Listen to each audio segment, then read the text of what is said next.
I never imagined that a bright Saturday morning could spiral into something so chaotic.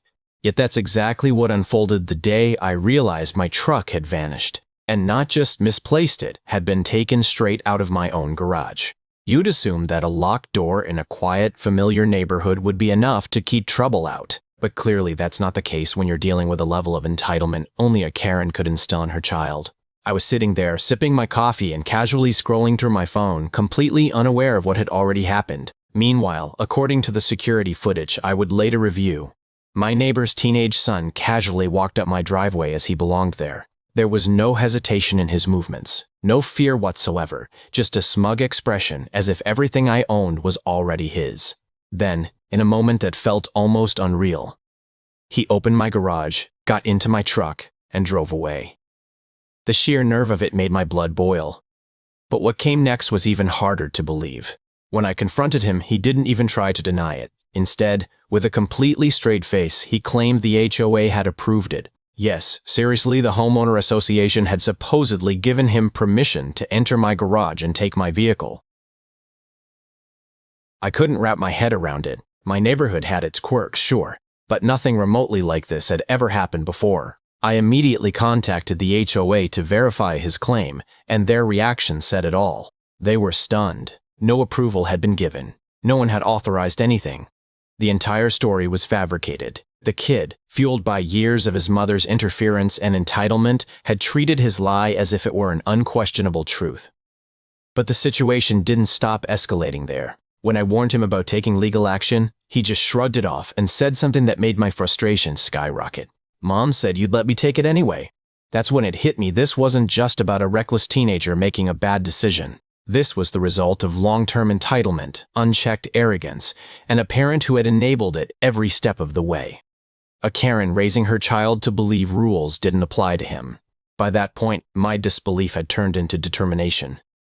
I knew I had to act immediately, or I might never see my truck again. I contacted the police, filed a report, and began gathering all the evidence I could find. Security footage, timestamps, witness accounts. I documented everything, because when someone believes they're above the law, evidence becomes your strongest weapon. But this was only the beginning. What seemed like a simple theft was about to unravel into something much bigger, a tangled mess of lies, HOA conflicts, and legal consequences that would shake the entire neighborhood. And the most ironic part? The consequences waiting for that teenager were going to be far more serious than he could have ever imagined. Felony charges, court appearances, and a harsh lesson about entitlement were all on the horizon. I could still feel the adrenaline pumping through me when the reality truly sank in. My truck hadn't just disappeared. It had been blatantly stolen. By now, word had spread, and the neighborhood was buzzing with disbelief over what had happened. But I wasn't going to let this go. This wasn't just a teenager making a careless mistake. It was a reflection of the mindset he had been raised with. And in this situation, it all traced back to Karen's influence. With his false claim about the HOA still fresh in my mind, I decided to confront them directly. I walked over to their house, determined to settle things face to face. Standing in their driveway, I felt a mix of anger and disbelief. I calmly but firmly explained to his mother that her son had broken into my garage and stolen my truck. She laughed. Not just a chuckle, a full dismissive laugh, like the entire situation was amusing to her. "He's just borrowing it," she said casually, as if laws and basic decency didn't apply. I could feel my temper rising, but I forced myself to stay composed. Losing control would only give her the upper hand. When I mentioned the HOA approval claim, her smirk widened. "He said they approved it," she replied, her tone dripping with arrogance. Without saying another word, I pulled out my phone and showed her the official HOA email confirming that no such approval existed. For a brief moment, her expression faltered, just a split second, but it was enough. Then she quickly regained her composure, trying to brush it off. But it didn't matter anymore. She knew I had proof, and she knew she couldn't talk her way out of it this time. At that moment, I realized that simply confronting them wouldn't solve anything. This needed to go further. I went straight to the next HOA board meeting, bringing the security footage with me. I was ready to prove that their regulations had been twisted and misused in the worst way possible. Watching her son squirm as the footage played on the board was unexpectedly satisfying. The HOA made it official. No permission had ever been granted. The claim was completely fabricated, and now it carries serious legal consequences. With the HOA backing me up, the next step was law enforcement. Filing the police report was straightforward, but recovering my truck required patience.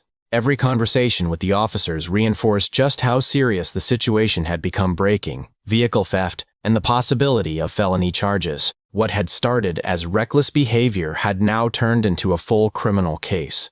By the end of the week, the police had contacted the family. The teenager who once acted untouchable was beginning to realize that wasn't the case. His confidence started to crumble, and for the first time, the reality of consequences began to sink in. I could finally see justice starting to take shape, but it wasn't over yet.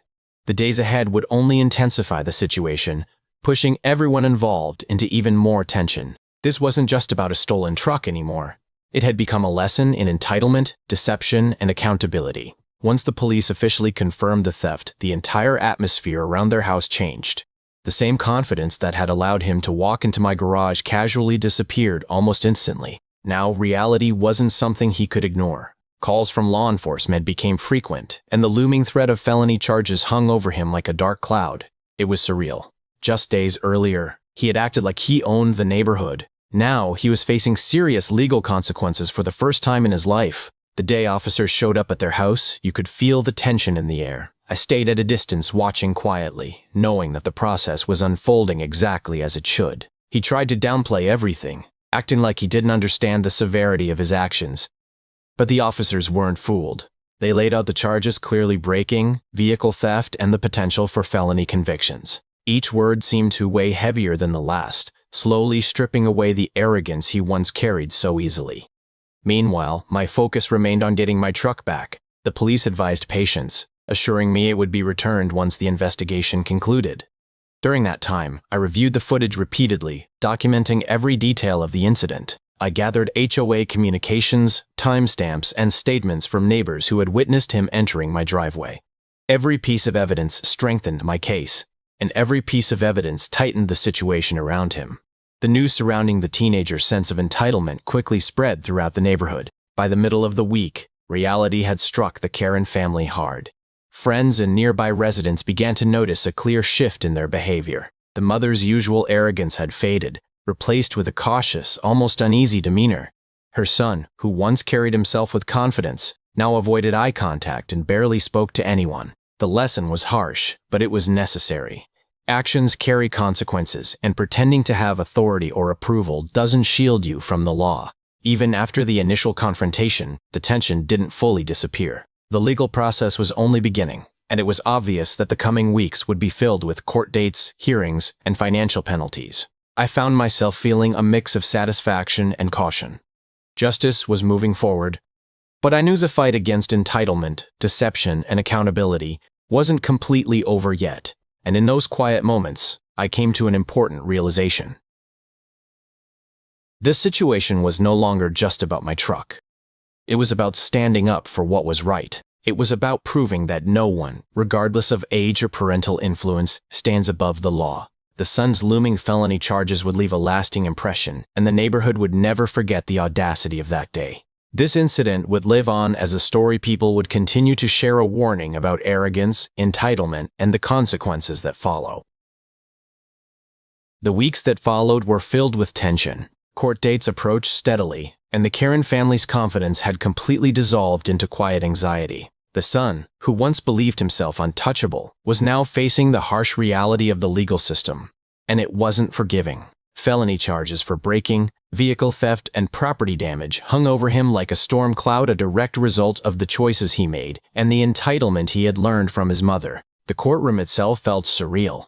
Sitting there, I watched him shift nervously in the defendant's seat, trying to mask his anxiety while his mother leaned in, whispering urgent instructions into his ear. The judge carefully reviewed every piece of evidence: security footage showing him entering my garage, timestamps confirming the sequence of events, HOA confirmation proving no permission had been granted, and statements from neighbors who witnessed everything. Each piece reinforced the same undeniable truth. He knew exactly what he was doing. When the judge finally addressed him, the words were firm and unwavering. "You cannot simply decide what belongs to you and what does not," the judge stated. "Actions have consequences, and in this case, those consequences are serious. This court will hold you accountable for the decisions you've made. In that moment, I could feel the weight of justice in the room, heavy, undeniable, and final. There was no space left for excuses, no room for fabricated HOA permissions, and no hiding behind his mother's influence anymore. By the end of the hearing, the outcome was clear. The young man would face probation, mandatory community service, and the possibility of jail time if he failed to meet the court's conditions. The felony charges would remain on his record, serving as a permanent reminder of one reckless decision fueled by arrogance and entitlement. His mother, once so outspoken and confident, now sat silently. It was clear she had realized that her efforts to protect him from consequences had completely failed. Meanwhile, I finally recovered my truck. As I drove it out of the impound lot, I felt a wave of relief mixed with satisfaction. This wasn't just about getting my vehicle back. It was about standing firm for what was right and making sure that entitlement and deception didn't go unchallenged. The entire neighborhood had witnessed a powerful lesson in accountability, one that would echo for years to come. In the end, the story of Karen's son breaking into my garage became more than just a theft. It turned into a cautionary tale about entitlement, privilege, and the consequences that follow when someone believes they are above the law. Justice wasn't just delivered, it served as a reminder that honesty, accountability, and integrity always matter, even in a world where audacity and arrogance seem to take over. As I drove home, one thought stayed with me. Some lessons are harsh, but they are never forgotten. If you enjoyed this unbelievable story and want to see more wild HOA and Karen encounters, make sure to subscribe and turn on notifications so you don't miss the next one. And if you found this situation as crazy as it sounds, don't forget to like the video and leave a comment below sharing what you would do if this happened to you. Your response might even be featured in a future video.